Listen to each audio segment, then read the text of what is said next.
Or you're in love with someone and you want to tell them? Or you are negotiating some deal? Timing is everything. And oftentimes we overlook the idea that the same is true in our relationship to God. It's not that we have to have a timing issue to get saved. It's the fact that once you trust Him as your personal Savior, He begins to unfold His plan for your life. And He doesn't say, well, now you just do whatever you want to do and I'll be with you. That's not the way He operates. God has a plan for your life. That plan is fantastic. It's perfect. And it's perfectly suited for you, whoever you are, wherever you are, what's going on in your life. To reject that plan is to reject the best in your life. You reject His plan, you will never enjoy life as He intended it. You'll never have what God intended you to have. You'll never quite know where you are in life if you reject His plan and His timing. And His timing and His plan go together. Because His plan is crystal clear and He reveals it to us a step at a time. And I think about how many people never even consider the fact that God has a plan for their life. They go to school, they get an education, they choose some area of life to work in, to labor in, and then they head out with all their plans without ever stopping to think, well, God, why did you create me? What was your purpose? What was your plan? And therefore, where am I at this point in that plan? And to ignore God's plan and to ignore His timing in living out that plan is a disaster. And everywhere you turn, you find people who are miserable, unhappy. They can't tell you why oftentimes. That's why they get on drugs and alcohol and all the rest. They're trying to figure it out in life. They've tried all the finances and that didn't work. They've tried the sex, that didn't work. They've tried all kind of relationships and that didn't work. And the business world and the success that goes with all of that. And somehow there's a big empty void. And no matter what they do, they can't fill it up. You see, God's plan, listen, God's plan cannot be filled with any homemade ideas. His plan is the best. It brings Him glory and honor, and it is fulfilling to you and me. In that plan, there's timing. And when I think about the timing of God, it is a very, very vital and important point in our life and in our relationship to Him. So I want you to turn in a few moments to the Psalms and a particular one. And I want you to see how often David, for example, talked about God's timing and living according to His time and His schedule. And if I should ask you today, whose schedule do you live by? You'd probably say, well, by my own. And, well, your schedule, where is God in all that? Do you ever stop to ask Him, Lord, what do you think? What do you want? And when you get up in the morning and you get yourself dressed and you get in your automobile or whatever you do to get to work, do you ever stop to ask Him what His plan is for the day? Do you ever stop to ask Him the question, what would you have me to do here and there? You know what's all laid out before you as far as your job. And when you're off of that job and you head home, do you ever ask God, Lord, what would you have? How would you have me to spend this evening? How do you want to work in my life today? So let me say in the beginning, and I will say it again and again, the wisest thing you can do to start every day, listen carefully, is to get connected with Almighty God. You say, well, I'm a Christian, I'm already connected. Well, to some degree, yes, you are. You are in your relationship. But what about in your intimacy? What about in your emotions? What about in your lifestyle?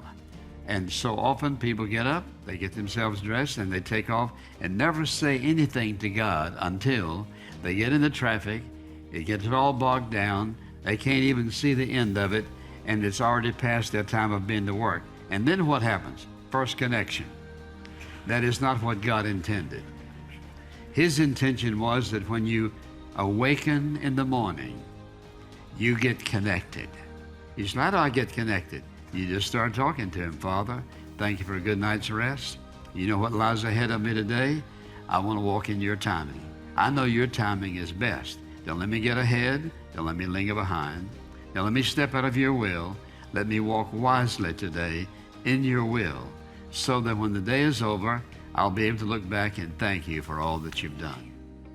People live disconnected until something happens that grabs them, that somehow they have to turn to God. That's not living a godly life. That's not a Christian life. That's a desperate kind of life. So I want you to listen carefully, because timing is very important with God in relationship to your life, presently and future, and your relationships to each other, and with the things that you purchase, places you go. Timing is very important. So I want you to turn, if you will, to the 27th Psalm, and I want us to read beginning in verse 11 of this 27th Psalm. David is speaking. He says, "Teach me your way, O Lord, and lead me in a level path because of my foes. Do not deliver me over to the desire of my adversaries, for false witnesses have risen against me, and such as breathe out violence." Listen to what he says. "I would have despaired unless I had believed that I would see the goodness of the Lord in the land of the living. Wait for the Lord. Be strong and let your heart take courage. Yes, wait for the Lord." Now, what in the world does he mean by waiting on the Lord? Does that mean that you are to wait for every single decision and make some request that he give you direction? Or is there something easier about it than that? Waiting on the Lord is a vital principle to every single Christian. We all have decisions to make. We all have opportunities that we face. If you live your life by simply moving on, taking advantage of the opportunity as you would think, and never even considering the fact that God has a will and a perfect plan, and that also he not only has a plan, but he has timing in that plan. There's some things he's provided for you that are not available to you yet, but it's in his plan. There's some things that he has that's available now. And there are some issues in life from which you and I have to back off and say, "Okay, God, give me direction, give me wisdom. How do I respond to this?" God's timing is absolutely basic and essential. So when you think about your life and how you live it, it's absolutely essential that you and I walk in the will of God. And in order for us to walk in the will of God, I must walk according to his timing, not mine. Because so many things we think are here now for me, and if I don't get it, there must be something wrong. But oftentimes God delays what we think we need, watch this, in order to give us something better than we planned. So if I'm always grabbing for it now, I may miss God's very, very best. So I think about David and how he learned, because most all the verses that I want to give you, David wrote them.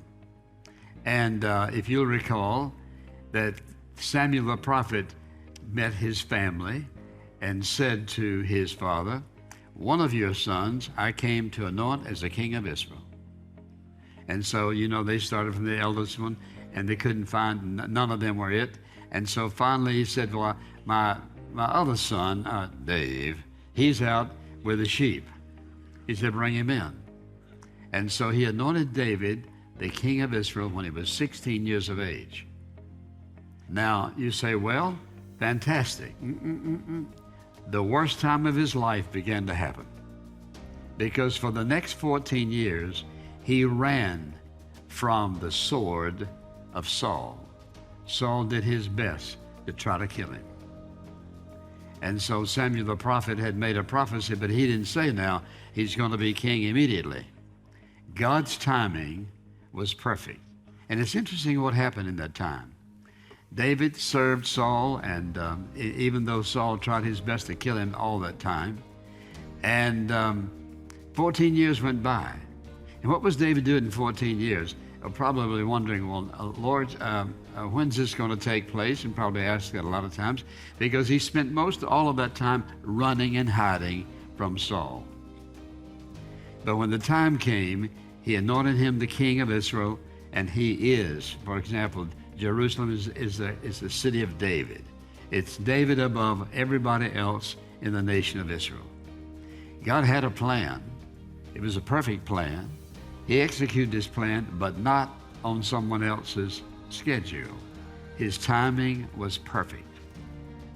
And so God has a plan for your life.